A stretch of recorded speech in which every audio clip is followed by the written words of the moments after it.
Alright guys, MTech Guy here. Now today I need to figure out a problem that I've been having with the E46 just recently. This thing's using heaps of oil. Now of course it's a 330i, so it's got the M54 engine. Now oil consumption can be quite a common problem with the M54 engines, but to be honest, I've owned a few E46s in the past and it's not something I've experienced myself, although you do read about it online quite frequently. Apart from the X5 that I had, which had the 3 litre M54, that used a little bit of oil, probably a litre every 5 to 6 months, which I didn't think was too bad. That's quite acceptable. And this car wasn't too bad when I first got it, but recently it needed a litre top up, so you know, that's nothing out of the ordinary. I didn't think more of it. And about 4 or 5 weeks later, had the little yellow oil can come up on the dash for the low oil level, the warning light for it. Now at the time I thought, well, I've just topped it up just recently, so I just assumed that it was the level sensor failing, which is a very common problem on the E46s, and it's something I have had to replace on my previous cars. So a few days went by, then I checked the level and it turns out it was 2 litres low. Now 2 litres is a fair amount. It's not a huge concern with an engine that holds 7.5 litres, and of course the red oil pressure light hadn't been coming on, so everything was fine on that side of things, but it was a bit of a shock to see it 2 litres low. So obviously something weird's going on. We need to figure it out. So is it leaking oil? Is it using oil? What's going on? So first of all, I just checked what the smoke looks like coming out the tailpipe.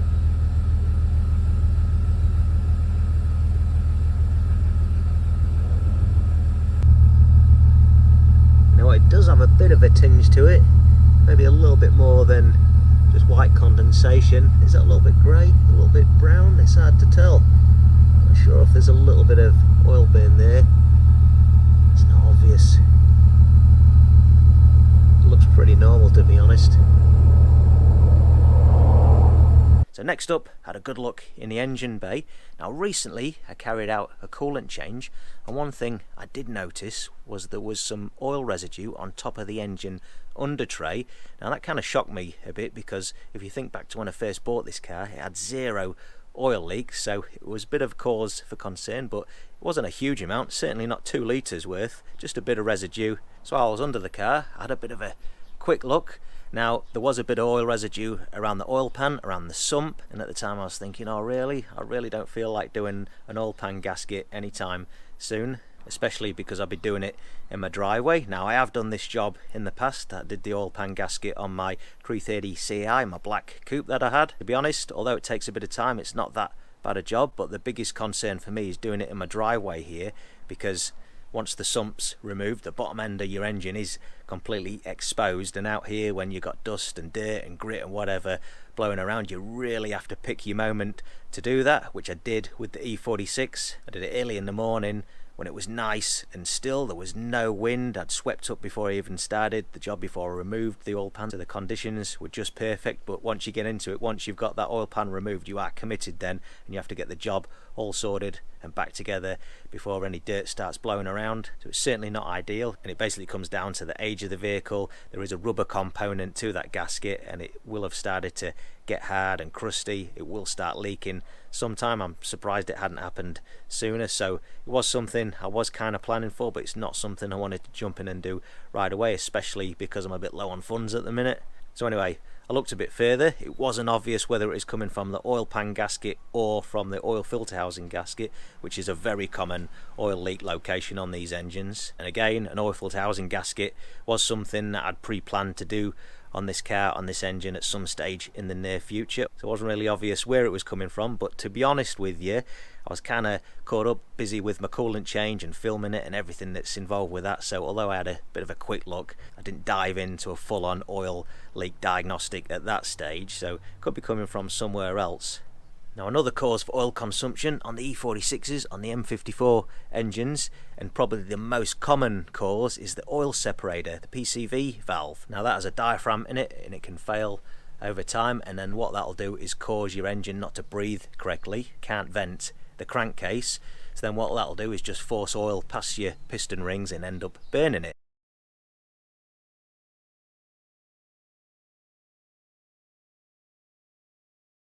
So what I did next, I did carry out a test to check that diaphragm. So basically you need to run the engine up so it's nice and warm, up to temperature, and then what you do while the engine's running is remove the oil filler cap Now if the crankcase vent's working correctly, it should be pulling some vacuum at the valve cover, and not a small amount and not a massive amount, just sort of somewhere in between.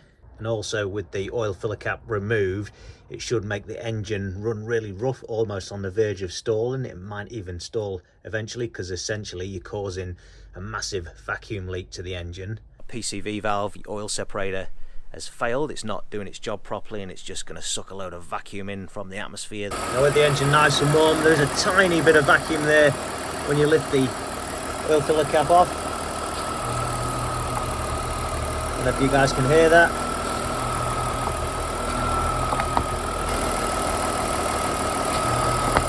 So it might be that PCV valve diaphragm.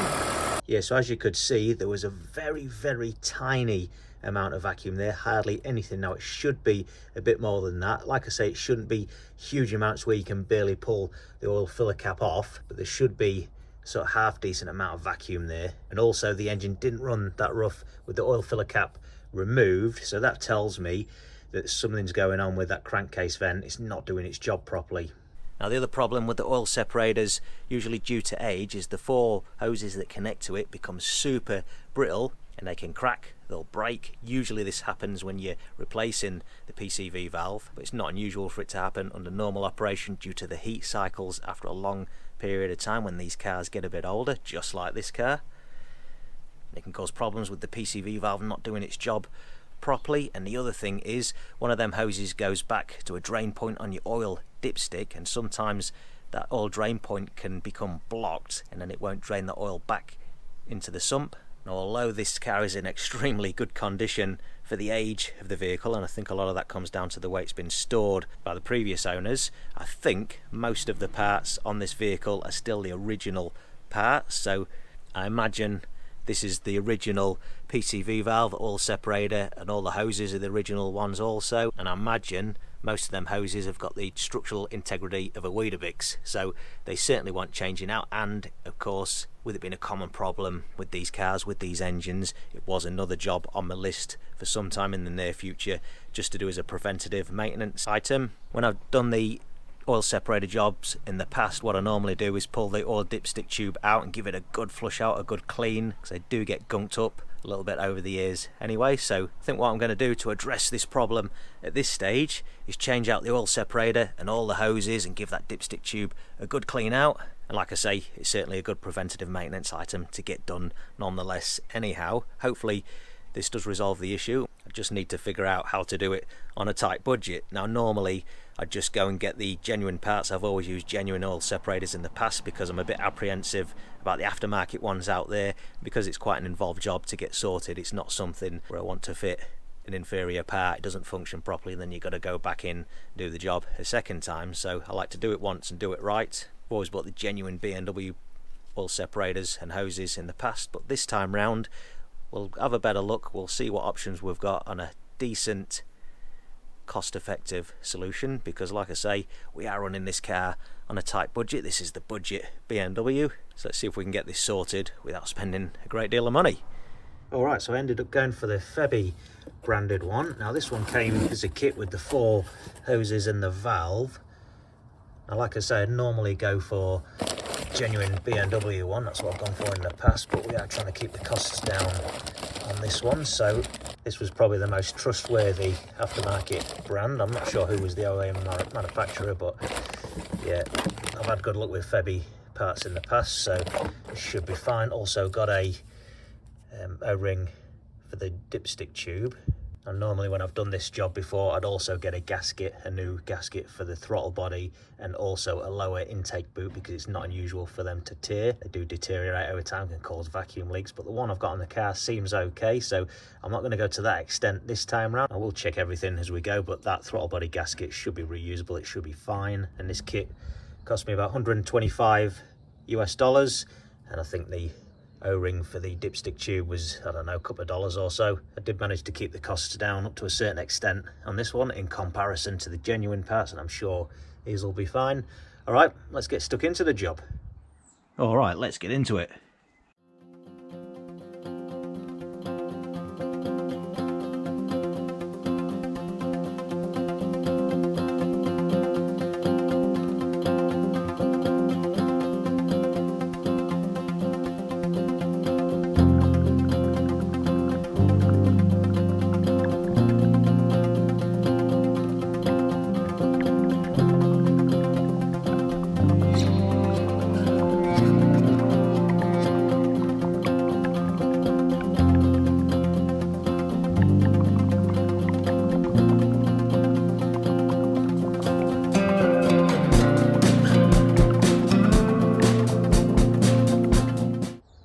Alright guys, that's the crankcase vent and the hoses now replaced. Now I wasn't going to film the whole replacement because it is quite awkward to film down there. I could have done a DIY video on it, but it would be pretty much redundant because there's so many of them out there. And I didn't have much time anyhow today, so I just wanted to get the job done. Now, as far as using that Febby kit goes, that was a bit of a fail. I'm now kicking myself. I wish I'd bought the genuine kit, the ones that I've used previously, because this thing fought me. Now, the thing that really slowed me up was this hose here, where it connects to the crankcase vent. The O-ring on the hose was way too fat. It was just about the right diameter, but it was way too fat. But you can't really tell that when you just take it out the wrapping, out the box, and you go to fit it. So I spent ages trying to connect this hose to the crankcase vent. It just wouldn't go, and it's awkward anyway because it's on a real funny angle under there, and you're kind of pulling on the hose. You don't want to break it because it is made of plastic. I tried for ages, and what kept happening was that O-ring that seals it to the bottom of the crankcase vent just kept bulging out. So in the end, I pulled the whole lot out again.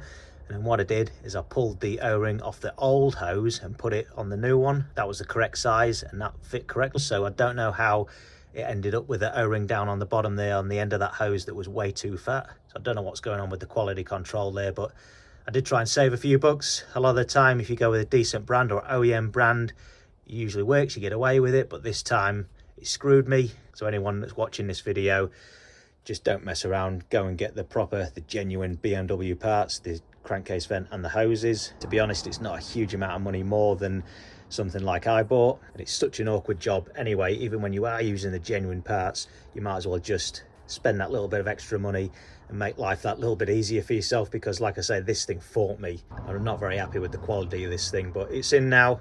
And while everything was out, I gave the throttle body a good clean. It wasn't that dirty, and also the idle control valve, that was a little bit sticky, so I've given that a good clean out. That's really freed that up now. Just help as a little bit of a tune up if you like. Now I had a good look at the crankcase vent that came out of the car, and the date on it was year 2000. Now this is a 2001 model, so that would have been the original crankcase vent and hoses. This car's got about 130,000 kilometers on the clock now. It's 24 years old, so imagine the thing was either getting very worn, it was on the verge of failing, or it was just about there, just about failed. So hopefully this will resolve my excessive oil consumption. But before we finish up, we'll just do the oil filler cap test again and see how that compares to what it did earlier. Right, so engine's nice and warm now, it's up to temperature, so let's give it a go.